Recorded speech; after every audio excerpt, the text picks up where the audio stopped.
प्रणाम। जब हम कोई धार्मिक कथा या प्रवचन सुनते हैं या हम श्री हनुमान चालीसा का पाठ करते हैं तो उसमें एक पंक्ति आती है कि अष्ट सिद्धि नवनिधि के दाता, असवर दीन जानकी माता।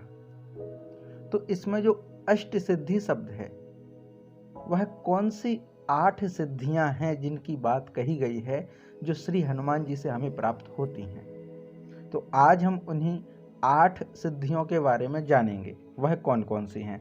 तो उनके नाम हैं अणिमा, लघिमा, गरिमा, महिमा, प्राप्ति, प्राकाम्य, वशित्व, ईशित्व।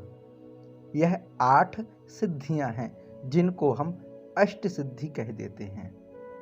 अब इनका क्या मतलब होता है, अणिमा किसे कहते हैं, या फिर अणिमा सिद्धि प्राप्त हो जाने पर व्यक्ति क्या करता है। तो अणिमा का अर्थ है अणुभाव होना, अणु अर्थात सूक्ष्म हो जाना। जैसे श्री हनुमान जी के बारे में कहते हैं ना कि श्री हनुमान जी जब लंका में प्रवेश करे थे तो बिल्कुल छोटे हो गए थे, सूक्ष्म हो गए थे। तो वह अणिमा सिद्धि के द्वारा की जा सकती है।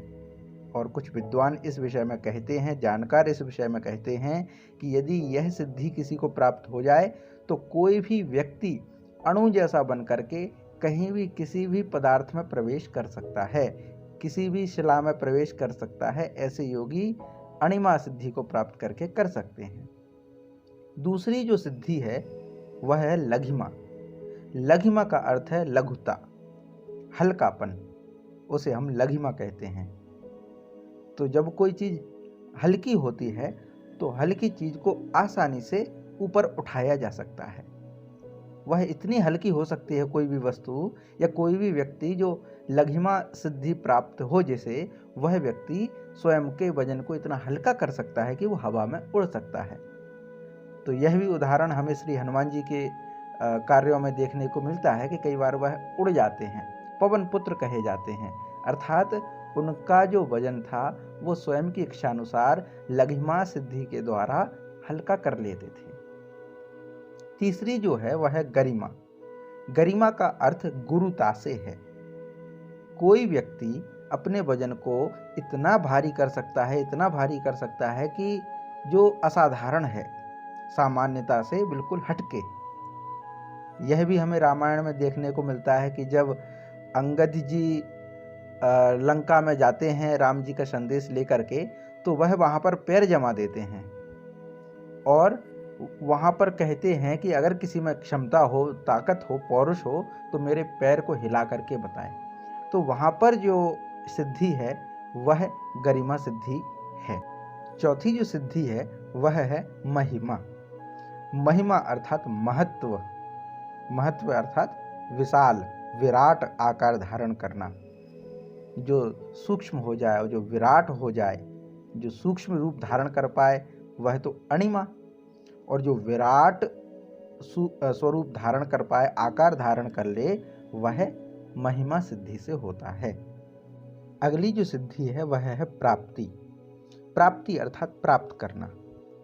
इसके अंतर्गत जो साधक होता है, जिसको ये सिद्धि प्राप्त होती है, वह जमीन पर बैठा बैठा कितना भी ऊंचाई तक जा सकता है, कुछ भी प्राप्त कर सकता है।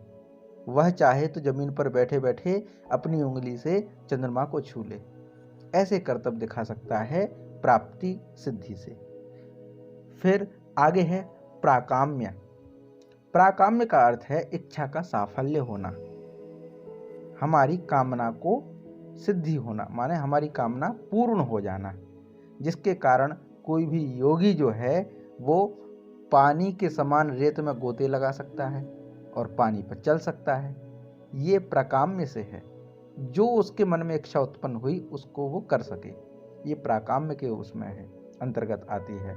अगली जो सिद्धि है वह है वशित्व। वशित्व के अंतर्गत पृथ्वी पर उपस्थित जो कुछ भी जड़ पदार्थ हैं या चेतन हैं, वह सब उसके वश में हो जाना, उसके वशीभूत हो जाना, वह वशित्व सिद्धि के द्वारा होता है। अंतिम जो सिद्धि है वह है ईशित्व। इसके अंतर्गत कोई भी योगी इस सिद्धि को प्राप्त करके भौतिक पदार्थों की उत्पत्ति, स्थिति और नाश के बारे में जानने में समर्थ हो जाता है। इस सिद्धि को प्राप्त कर लेने के बाद वह व्यक्ति जो कुछ भी संकल्प करता है उसे वह पूर्ण कर लेता है। संकल्प की शक्ति उसमें बढ़ जाती है। यही ईशत्व सिद्धि है। तो आज हमने ये अष्ट सिद्धियों के बारे में चर्चा की। इसमें हमारी जो समझ थी उस समझ के आधार पर हमने इन सब सिद्धियों के बारे में अपनी व्याख्या कर पाई है। इसमें कोई त्रुटि हो तो आप हमें अवश्य बताएं ताकि हम उन्हें सुधारें। और आपने हमें सुना, इसके लिए आपका बहुत बहुत आभार। बहुत बहुत धन्यवाद। वंदे मातरम।